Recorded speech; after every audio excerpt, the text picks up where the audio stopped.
about it. It's not really discussed a lot. And they've tried to remove them many times, and people can't survive. So they end up insane, dementia, suicidal, or they end up with genetic weakness of their RNA DNA. So it's a pretty big thing, this thymus. But by the time we're 25 years old, this thymus gland is just a fatty mass hanging there off that subclavian vein. It's just hanging there, this fatty mass. So they kind of are like, yeah, you can't remove it, but it doesn't really have any uses. It's just a fatty mass. Yeah, but you can't remove it.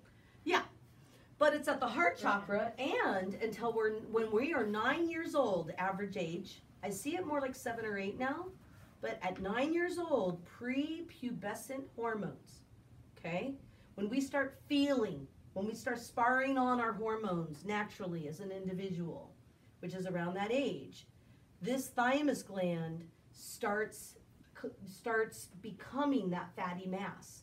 And up until that point, so once you start creating any kind of hormone, we have certain hormones that are innate. Protein hormones, we make them all the time. But reproductive hormones, we don't start making them until that time. Up until that time, so born to 9, for instance, we are collecting data in that thymus gland about everything, good and bad. Every influenza, every virus, every infection, every bacteria, every mold, every emotion.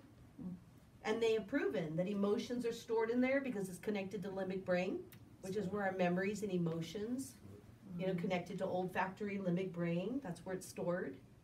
And so the emotions and our foreign invader and how we digested it, everything is stored in there. Wow. So we know before we're